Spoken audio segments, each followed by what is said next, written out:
لطیف بیگم نے پوچھا۔ کوئی بات کرنی ہے فرید تم نے؟ میں چونک اٹھا۔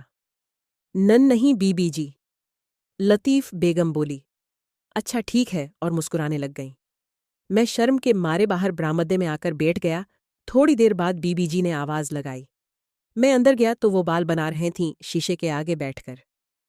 انہوں نے ایک دو کام میرے ذمے لگائے، مگر میں ان کے بالوں اور کمر کی طرف دیکھتا رہا، کیونکہ اس سے پہلے کبھی ایسا ہوا نہیں تھا جو آج ہوا تھا۔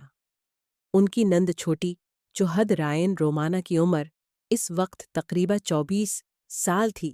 میں کمرے سے باہر نکل آیا اور بڑی بی بی کے بتائے کام کرنے لگ گیا۔ شام کے وقت میں ڈیرے سے دودھ حویلی لے آیا، کھانا کھایا۔ سارے دن کا تھکا ہوا تھا، سونے کا ارادہ کیا۔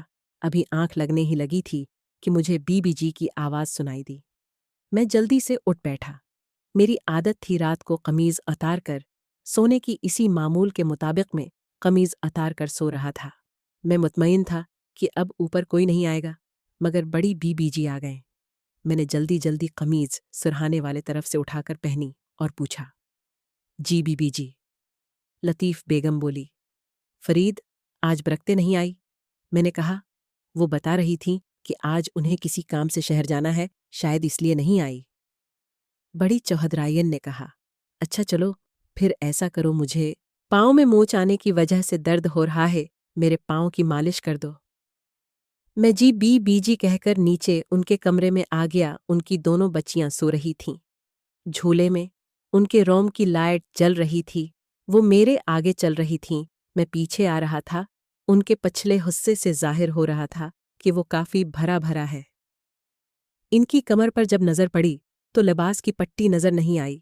اس کا مطلب تھا کہ وہ بغیر تھیں۔ انہوں نے ہلکے فیروزی رنگ کی قمیض پہنی ہوئی تھی۔ جب انہوں میری طرف رخ کیا تو مجھے یقین ہو گیا کہ انہوں نے اندر کچھ نہیں پہنا ہوا۔ 38 سائز، جن کا خد و خال بہت بھلا محسوس ہو رہا تھا۔ ان کی حرکات سے اندازہ ہو رہا تھا کہ وہ خاصی پرکشش شخصیت کی مالک ہیں۔ انہوں نے سائیڈ ٹیبل پر پڑی ہوئی تیل کی چھوٹی سی بوتل مجھے پکڑائی اور خود پہلو کے بل لیٹ گئی اور کہا کہ دائیں پاؤں کی مالش کرو۔ میں بیڈ کے کنارے پر بیٹھ گیا، ہلکا سا ہتھیلی پر تیل لگا کر پاؤں کے تلوے کی مالش شروع کر دی۔ الٹا لیٹنے کی وجہ سے ان کا مزید نمایاں محسوس ہو رہا تھا۔ دل کی دھڑکن زیروز بر ہو رہی تھی۔ پہلی بار وہ یوں کسی غیر عورت کے قریب بیٹھا تھا۔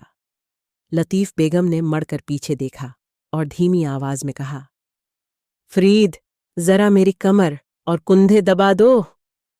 وہ آہستگی سے قریب آ کر ان کے کندھوں کو دبانے لگے۔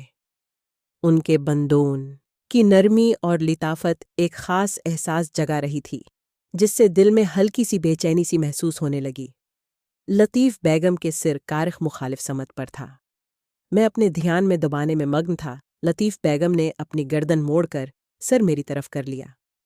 لطیف بیگم نے فرید سے کہا، ایسا کرو میری کمر کی دونوں سائیڈ سے دباؤ۔ میں نے لطیف بیگم کی کے سائیڈ سے دبانا شروع کیا۔ تھوڑا سا نیچے، ذرا نیچے آیا تو کی نرمی محسوس ہوئی، جس سے وہ اپنی کیفیت پر قابو پانے کی کوشش کر رہا تھا، اور دل میں یہ خوف بھی تھا کہ کہیں بی بی جی ناراض نہ ہو جائیں۔ لطیف بیگم بھی کن اکھیوں سے اس کی طرف دیکھ رہی تھیں، جیسے سب کچھ محسوس کر رہی ہوں۔ فرید کو ڈر بھی تھا کہیں بی بی جی ڈانٹ نہ دیں۔ لطیف بیگم کن اکھیوں سے فرید کی طرف دیکھ رہی تھی۔ دباتے دباتے کمر تک آ گیا، پھر واپس اوپر کی طرف آ گیا۔ جب لائٹس کے پاس آتا تو نہ چاہتے ہوئے رفتار آہستہ ہو جاتی تھی۔ دل کر رہا کہ اس کے لائٹس مکمل دبا دو، مگر ایسا کر نہیں سکتا تھا۔ اس دوران لطیف بیگم نے نرمی سے کہا، فرید آہستہ آہستہ مالش کر۔ ان کی قمیض کا دامن تھوڑا سا ہلایا، مگر لباس کی وجہ سے مکمل طور پر اوپر نہیں ہوئی۔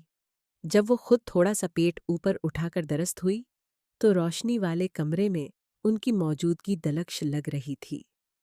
لطیف بیگم نے کہا، مالش کرو، رکھ کیوں گئے ہو؟ میں چونک گیا، لیکن آہستہ آہستہ تیل لگا کر مالش شروع کی۔ ان کی نرمی اور انداز دیکھ کر ایک عجیب سا احساس پیدا ہوا، جو میرے لیے بالکل نیا اور غیر معمولی تجربہ تھا۔ یہ منظر میرے لیے بہت متاثر کن تھا، لیکن ہر لمحے میں محتاط رہنا بھی ضروری تھا تاکہ کسی ناراضگی یا غلط فہمی کا خطرہ نہ ہو۔ اسی طرح آہستہ سے مالش کرتا رہا۔ لطیف بیگم نے گردن موڑ کر اور ہاتھ بھی پیچھے کیا اور کمر کو لہوں کے جوڑ پر ہاتھ رکھ کر بولی، یہاں مالش کرو۔ میں نے اپنا رخ موڑ لیا۔ اوپر سے اس کے جان نکالنے کے لیے کافی تھے کہ نیا حکم مل گیا، اور میں نیکمر ایسے کولاؤں کے جانب مالش شروع کر دی جب کمر اے سے اوپر پہنچا۔ وہاں رک گیا۔ لطیف بیگم نے پوچھا، رکھ کیوں گئے ہو؟ بولا، بی بی وہ آپ کی، کہتے ہوئے اٹک گیا۔ لطیف بیگم نے گردن گھما کر پیچھے دیکھا اور مجھے کہا کہ یہاں سے تھوڑا سا نیچے مالشا کرو، کیونکہ اس جگہ ہلکا درد محسوس ہو رہا ہے اور وہاں سے دباؤ دینے کی ضرورت ہے۔ ڈرتے ہوئے لطیف نے احتیاط سے ایڈجسٹمنٹ کی۔ الاسٹک کی وجہ سے وہ تھوڑا سا زیادہ ہو گئی۔ جیسے ہی یہ ہوا، فرید یہ منظر دیکھ کر بہت حیران رہ گیا اور اس کیدل میں ایک عجیب سا احساس پیدا ہو گیا، کیونکہ یہ اس کے لیے بالکل نیا اور غیر معمولی تجربہ تھا۔ اسے سمجھ نہیں آ رہی تھی کہ اتنا منفرد لمحہ کیسے برداشت کرے، اور وہ محتاط رہتے ہوئے ہر قدم آہستہ آہستہ اٹھا رہا تھا۔ لطیف بیگم کی موجودگی میں اور رات کی روشنی میں کافی نکھرے نکھرے واضح ہو گئے، جس سے فرید کے دل کی حرکات اور دھڑکن تیز ہو گئی۔ ہر لمحہ دل میں ایک عجیب سا احساس پیدا کر رہا تھا۔ لطیف بیگم کے لیے یہ بالکل نارمل اور غیر معمولی تجربہ تھا۔ فریداس نئے کام کی وجہ سے گرنے والا ہو گیا تھا، کیونکہ اس نے کبھی ایسا سوچا بھی نہیں تھا جو وہ دیکھ رہا تھا۔ فرید کانپ رہا تھا اور اس کے ہاتھ رک گئے۔ چوہد رانی بولی، فرید رکھ کیوں گئے ہو؟ وہ جی بی بی جی کر رہا ہوں، اور ہاتھ چلانے شروع کر دی۔ لطیف بیگم بولی، فرید اس کو دباؤ۔ فرید نے لطیف کو دبانا شروع کیا۔ فرید پرنشا طاری ہو گیا تھا۔ میں نے سر جھکا لیا مگر بولا، کچھ نہیں۔ لطیف بیگم بولی، گھبراؤ نہیں، بتاؤ اسے کیا ہوا؟ میں بولا، پتا نہیں بی بی جی۔ منہ نیچے کیے ہوئے سائیڈ پر کھڑا ہو گیا۔ لطیف بولی، فرید تم نے کبھی کسی لڑکی کے ساتھ محبت کی ہے؟ ان کی اتنی واشگاف بات سن کر دنگ رہ گیا، لیکن بولا، کچھ نہیں۔ لطیف بیگم بولی، بتاؤ نا۔ میں کچھ نہیں بولا، البتہ نہ میں سر ہلا دیا۔ لطیف بولا، میں کیسی لگتی ہوں تمہیں؟ میں چپ کھڑا رہا۔ چوہد رانی بولی، بتاؤ بھی۔ میں بس اتنا بولا کہ آپ بہت اچھی ہیں۔ لطیف بیگم بولی، میرے ساتھ محبت کرنا چاہوں گے؟ اس کی یہ بات سن کر میں پریشان ہو گیا، کہیں چوہد رانی مجھے پھنسا کر مروانا ڈالے۔ چپ کھڑا رہا اور بولا، کچھ نہیں۔ لطیف بیگم اٹھ کر بیٹھ گئی۔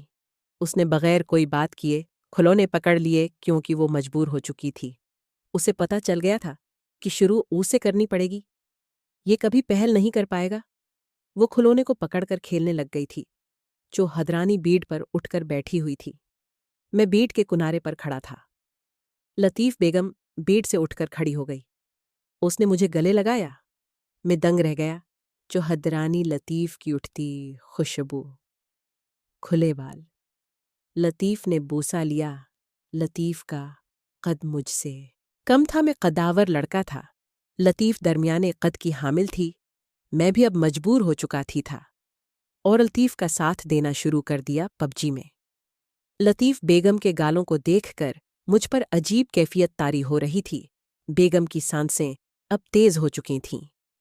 وہ بیڈ کے کنارے پر لیٹ گئی۔ مجھ پر شادی کی کیفیت طاری ہو گئی۔ میرے وہم و گمان میں بھی نہیں تھا کہ چوہد رانی یوں کرے گی، اور وہ بھی ایسے۔ اس کے لب تھوڑے ملے ہوئے لطیف بولی، دیکھتے رہو گے یا اس کا کھانے کا ذائقہ بھی چکھو گے؟ یہ سن کر فرید کی کیفیت عجیب ہو گئی تھی، کیونکہ اس سے پہلے ایسا کچھ نہیں کھایا تھا۔ لطیف سوالیہ نظروں سے میری طرف دیکھ رہی تھی۔ میں گھنٹوں کے بل فرش پر بیٹھ گیا اور لطیف کے ساتھ۔ میرے جسم میں کیپ کپاہٹ طاری تھی۔ لطیف قلفی کو چوس رہی تھی۔ اس کے موٹو اور گول مٹول دیکھ کر پاگل ہو چکا تھا۔